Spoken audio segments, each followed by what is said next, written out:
Naisip niyo ba na ang simpleng pag-inom ng tubig sa umaga na kinagisa nating napakabuti para sa kalusugan ay posible may pang-anib pala, lalo na kung lampas 60 na tayo? Nakakagulat, hindi ba? Marami sa atin ang sumusunod sa nakagawian, bumabangon at agad umiinom ng maraming tubig, umaasang ito ang susi sa mahabang buhay at malusog na pang-angatawan. Pero minsan, kahit gaano pa kaganda ang intensyon natin, may mga pagkakamali tayong nagagawa na hindi natin namamalayan. At ito pala ay maaaring maging sanhi ng mga problema sa ating katawan na madalas nating sisihin sa katandaan lang. Pakiramdam ba ninyo ay madalas kayo nanghihina? O di kaya ay hirap humina? O kaya naman ay may mga hindi may paliwanag na pananakit sa inyong katawan pagkatapos uminom ng tubig sa umaga? Naitanong niyo na ba sa sarili ninyo kung bakit ganito pakiramdam kahit uminom naman kayo ng maraming tubig? Ang totoo, mga kaibigan, hindi lang basta pag-inom ng tubig ang mahalaga, kundi paano at kailan natin ito ginagawa. Mayroong 5 malalaking pagkakamali na kadalasang ginagawa natin sa umaga na maaring magdulot ng hindi maganda sa ating kalusugan, lalo na sa ating edad. Kung hindi natin to ayusin, maaring mas magdulot pa ito ng sakit kaysa sa kabutihan. Sa video na ito, tatalakayin natin ang 5 pagkakamaling ito, mga bagay na maaring hindi nyo pa alam o napapansin sa inyong pang-araw-araw na gawain. Tatalakayin natin kung bakit ito mapanganib para sa ating edad at higit sa lahat, kung paano natin ito maiiwasan ng tama. Ang mga tips na ibibigay natin ay simple lang, madaling gawin at siguradong makakatulong para mas maging malakas ang inyong katawan, mas gumaan ang inyong pakiramdam at mas maging masigla ang inyong araw-araw. Kaya huwag kayong alis, manatili hanggang sa huli dahil mayroon akong ibabahaging isang bagay na tiyak na ikagugulat ninyo. Ngayon, simulan na natin ang ating paglalakbay sa mundo ng tamang pag-inom ng tubig sa umaga. Ang unang pagkakamaling madalas nating nagagawa, lalo na pagdating natin sa edad na 60 pataas, ay ang pag-inom ng tubig ng napakabilis at napakarami paggising pa lang natin. Naku, minsan nga, feeling natin mas maganda ang epekto kapag diretso sa lalamunan at isang bote agad ang nauubos. Pero teka lang mga kaibigan, ang ating katawan, lalo na sa umaga, ay parang isang makina na kakatapos lang magpahinga. Kung bigla natin itong bibigyan ng napakaraming likido, para nating binuhusan ng tubig ang isang kalan na kakabukas pa lang. Kapag tayo ay natutulog, ang ating digestive system ay nagpapahinga din. Hindi ito agad handa para sa isang biglaang pagbaha ng tubig. Kapag uminom tayo ng mabilis at marami, lalo na sa isang upuan, ang ating mga internal organs ay biglang nagtatrabaho ng sobra. Ang ating kidneys, na siyang sumasala ng tubig, ay biglang nagiging abala sa pagproseso ng lahat ng likido na ininom natin. Ito ay parang isang traffic jam sa loob ng ating katawan. Bukod pa riyan, kapag mabilis tayong umiinom, hindi natin nabibigyan ng sapat na oras ang ating katawan na unti-unting i-absorb ang tubig. Kaya, sa halip na ma-hydrate tayo ng maayos, mas mabilis lang itong lalabas sa ating sistema at baka mas madalas pa tayong umihi. Ang mas nakabahala pa rito ay ang posibleng epekto nito sa ating blood pressure. Para sa mga senior citizens, ang biglaang pagtaas ng dami ng tubig sa sistema ay maaring magpataas ng blood pressure sa panandalian o di kaya magdulot ng biglaang pagbaba nito kapag mabilis itong inilabas ng katawan. Pwede itong magdulot ng pagkahilo o pagkawala ng balanse na malaki ang peligro lalo na kung kakatayo lang natin sa kama. Hindi ba natin gustong maiwasan ang anumang aksidente, mga kaibigan? Ang simple at tamang paraan ay dahan-dahan. Pagkagising, kumuha ng isang baso ng tubig, hindi 1 litro. Isipin ninyo na lang na parang pinapainom ninyo ang isang halaman na matagal nang hindi nadidiligan. Hindi nyo ito bubuhusan agad ng isang timbang tubig, 'di ba? Unti-unti lang, sumipsip lang ang kaunti, pahinga ng konti, sip-sip ulit. Sa ganitong paraan, unti-unting nagigising ang ating katawan at mas epektibong nai-absorb ang tubig na nagbibigay ng tamang hydration sa buong maghapon. Ngayon, dumako naman tayo sa ikalawang pagkakamali na madalas natin nagagawa. Ang pag-inom ng napakalamig o malaylong tubig sa umaga. Naku, sa init ng Pilipinas, napakasarap ka naman ng malamig na tubig, lalo na paggising. Ang pakiramdam na dumadaan ng lamig sa lalamunan at tiyan ay nakakapresko. Pero alam nyo ba na ito ay hindi maganda sa ating digestive system, lalo na pagdating sa edad na 60 pataas. Ang ating katawan ay may normal na temperatura na kailangan itong panatilihin. Kapag umiinom tayo ng napakalamig na tubig, ang ating digestive system ay kinakailangan magtrabaho na mas matindi para initin ang tubig na ininom natin bago ito maiproseso. Ito ay nagdudulot ng extra stress sa ating tiyan at bituka. Isipin nyo na lang, kapag nagluluto tayo, gusto natin na ang ating mga ingredients ay nasa tamang temperatura para masarap ang luto. Ganon din sa ating katawan. Kapag malamig ang tubig, maaring maging sanhi ito ng pagliit ng mga blood vessels sa ating digestive tract na nagpapabagal ng daloy ng dugo. Kapag mabagal ang daloy ng dugo, nangangahulugan ito na mas matagal bago maabsorb ng ating katawan ang nutrients mula sa tubig at mas mahalaga mula sa pagkain na kakainin natin sa almusal. Maaari ring magdulot ito ng discomfort tulad ng bloating, pananakip ng tiyan o mas matinding constipation lalo na sa mga may sensitibong tiyan. Para sa mga may arthritis, may mga pag-aaral din na nagsasabing maaaring makapagpalala ang malamig na tubig ng pananakit sa kasukasuan, bagamat kailangan pa rin ng mas malalim na pananaliksik dito. Pero bakit pa tayo magta-take ng risk kung may mas madali at mas ligtas na paraan? Pero ang pinakamainam na temperatura ng tubig para inumin sa umaga ay room temperature o kung mas gusto nyo, medyo maligamgam. Kapag maligamgam ang tubig, mas madali itong tanggapin ng ating katawan.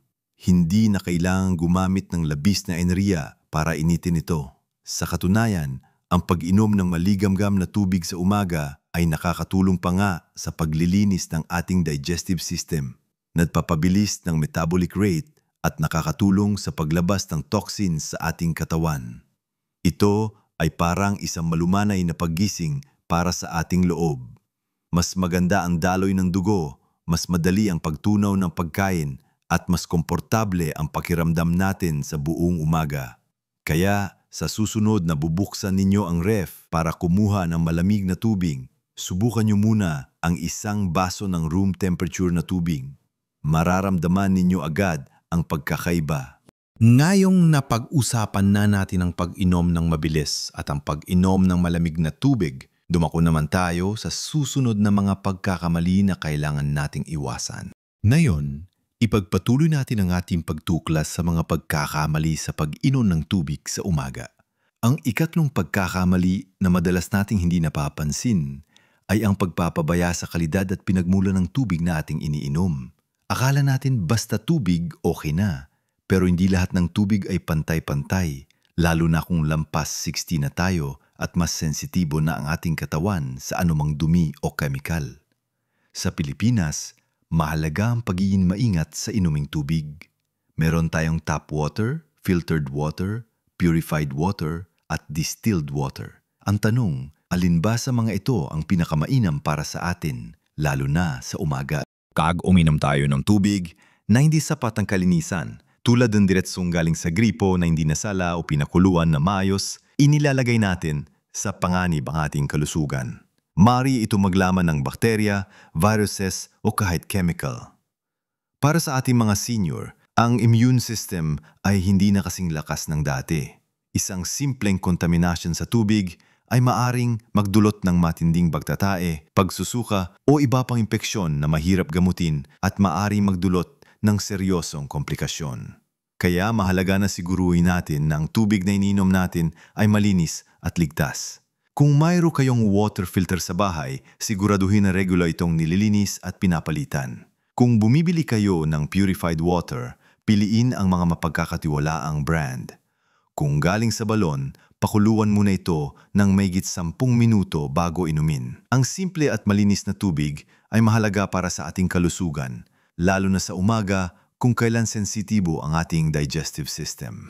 Hindi lang ito tukol sa dami o temperatura, kundi sa mismong kalidad ng ating iniinom. Ngayon, dumako tayo sa ika-4 na pagkakamali, ang hindi pakikinig sa tunay na pangangailangan ng ating katawan sa tubig. Minsan, labis tayong umiinom dahil lang sa paniniwalang kailangan nating uminom ng 8 baso sa isang araw, kahit hindi naman talaga tayo nauuhaw. Sa kabilang banda, mayroon din namang halos hindi umiinom hanggat hindi pa nauuhaw na. Ang totoo, ang ating katawan ay may sariling sistema ng pagpapakita ng pangangailangan sa tubig. Para sa ating mga nakatatanda, mas nagiging mapanlinlang ang senyales ng pagkauhaw. Minsan, ang pagkauhaw ay hindi nakasintindi ng dati o kaya naman ay napagkakamalan nating gutom o pagod. Ang sobrang pag-inom ng tubig o overhydration ay kasing delikado ng dehydration, lalo na sa ating edad. Kapag labis tayong umiinom, maring bumaba ang level ng sodium sa ating dugo, isang kondisyon na tinatawag na hyponatremia. Ang sodium ay mahalaga para sa tamang paggana ng ating cells, nerbiyos at kalamnan. Kapag bumaba ito, maaring makaranas tayo ng pagkahilo, pagkalito, pananakit ng ulo, pagsusuka at sa malalang kaso, maaari pa itong magdulot ng seizure. Lalo na kung uminom tayo ng mga gamot na nakakaapekto sa ating kidney function. Kaya, mahalaga na matuto tayong makinig sa ating katawan. Kung hindi tayo nauuhaw, huwag pilitin ang sarili na uminom ng maraming tubig ng sabay-sabay. Sa halip, uminom ng kaunting sip-sip sa regular na interval sa buong maghapon. Sa kabilang banda, huwag din naman nating hayaan na maging lubos na mauhaw bago uminom. Ang kulay ng ihi ay isang magandang indikasyon ng ating hydration level. Kung ito ay madilaw, nangangahulugang kailangan nating uminom pa ng tubig. Kung ito naman ay halos walang kulay, maaaring sobra na ang ating iniinom. Ang tamang balanse ay mahalaga. Uminom ng paunti-unti at pakinggan ang reaksyon ng inyong katawan. Kung mayroon kayong alalahanin o umiinom kayo ng partikular na gamot, mas mainam na kumonsulta sa inyong doktor tungkol sa tamang dami ng tubig na dapat ninyong inumin araw-araw. Ang susunod na pagkakamali ay may kinalaman sa timing ng pag-inom ng tubig na kaugnay ng ating pagkain. Ngayon, pag-uusapan natin ang ika-5 at huling pagkakamali na madalas nating ginagawa sa umaga. Ang pag-inom ng tubig ng direkta bago o kaagad pagkatapos kumain ng mabigat na almusal. Nako, minsan gusto nating kasabay ng pagkain ng tubig para daw mas madaling lumunok o kaya naman umiinom agad pagkatapos para malinis ang bibig. Pero alam nyo ba na ang paggawa nito ay maaaring makasagabal sa tamang pagtunaw ng ating pagkain? Lalo na sa edad na 60 pataas kung saan ang ating digestive system ay medyo mabagal na kumpara noon. Kapag gumiinom tayo ng maraming tubig, bago o habang kumakain, dinidilute natin ang digestive enzymes at stomach acid na mahalaga para sa pagtunaw ng ating pagkain. Isipin nyo na lang, ang ating tiyan ay parang isang laboratorio na naghahanda ng mga chemical para bogin ang pagkain. Kung bigla itong buhusan ng tubig, nawawala ng bisa ang mga chemical na yon. Kapag huminang digestive enzymes, mas matagal bago matunaw ang pagkain sa ating tiyan. Ito ay maaaring magdulot ng bloating, heartburn, indigestion at pakiramdam na busog kahit kaunti pa lang ang kinain. Para sa mga senior na madalas ay mayroong acid reflux o iba pang issue sa panunaw, mas lalo itong nagpapalala ng problema. Hindi natin gustong matapos ang almusal na masama ang pakiramdam, di ba? Ang tamang paraan ay maghintay ng konting oras bago at pagkatapos kumain. Kung kailangan ninyong uminom bago kumain, uminom lamang ng konting sipsip ng tubig mga 30 minuto bago ang almusal. Ito ay upang ihanda ang inyong sistema. Kung tapos na kayong kumain, hintayin muna ang mga 30 hanggang 60 minuto bago uminom ng maraming tubig. Sa ganitong paraan, nabibigyan natin ng sapat na oras ang ating tiyan para simulan ang proseso ng pagtunaw bago ito bigla ang dilutan ng likido. Kung nauuhaw naman kayo habang kumakain, uminom lang ng kunting sipsip para maibsan ang pagkauhaw, ngunit iwasan ang pag-inom ng buong baso. Ang pagbibigay pansin sa timing ng ating pag-inom ng tubig ay kasing halaga ng kung anong tubig ang iniinom natin. Ito ay maliit na pagbabago lamang, ngunit malaki ang magiging epekto sa ating digestive health at sa ating pangkalahatang pakiramdam sa umaga. Ngayong nasakop na natin ang 5 mahalagang pagkakamaling ito, oras na para balikan natin ang mga ito at alamin kung paano natin mas mapapabuti ang ating hydration habits. Ngayon mga kaibigan, napakarami na nating napag-usapan tungkol sa pag-inom ng tubig sa umaga at ang 5 pagkakamaling maaring maging mapanganib kung hindi natin bibigyan ng pansin, lalo na kayong tayo ay nasa ginintuang edad na. Balikan natin saglit ang mga ito sa isang madaling paraan, hindi para ulitin ang lahat, kundi para bigyang diin ang kanilang kahalagahan sa ating pang-araw-araw na pamumuhay. Una, natutunan natin na hindi maganda ang pag-inom ng tubig ng mabilis at marami paggising pa lang. Tandaan, dahan-dahan lang mga kaibigan para hindi magulat ang ating katawan. Para nagigising lang sa tulog ang ating digestive system. Ang maliliit na sip-sip na may pagitan ay mas epektibo sa pag-hydrate at hindi nakakabigla sa ating sistema. Pangalawa, iwasan ang pag-inom ng napakalamig o malaiyalong tubig. Sa halip, pumili ng tubig na nasa room temperature o maligamgam. Mas madali itong i-absorb ng ating katawan at mas makakatulong sa paggising ng ating digestive system na hindi ito binibigyan ng stress. Tandaan, ang init ng Pilipinas ay hindi dahilan para magpalamig ng sobra na makakasama naman sa ating loob.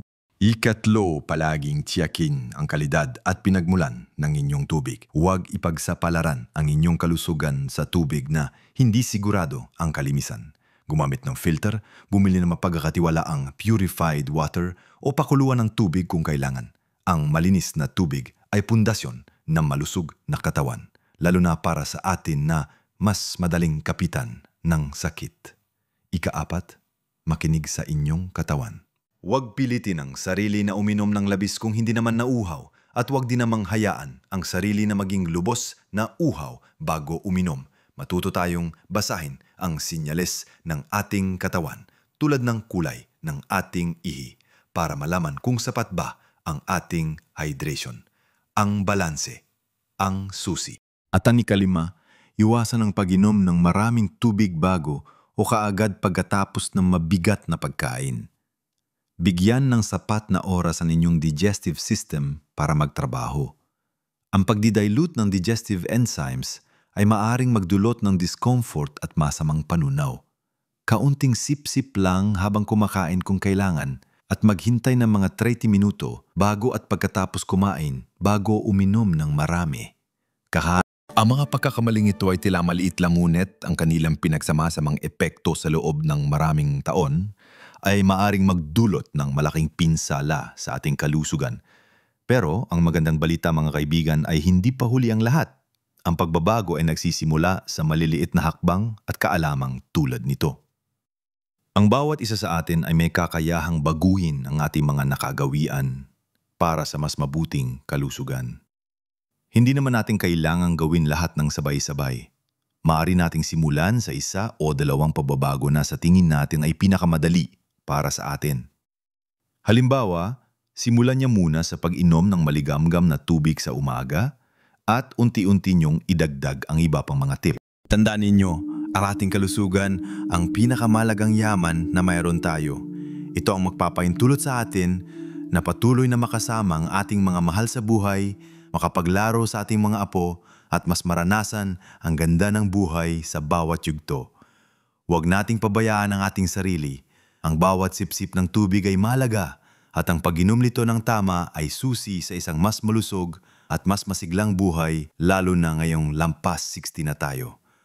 Huwag nating kalimutan na ang pagtanda ay isang biyaya at dapat natin itong yakapin ng may kalusugan at sigla.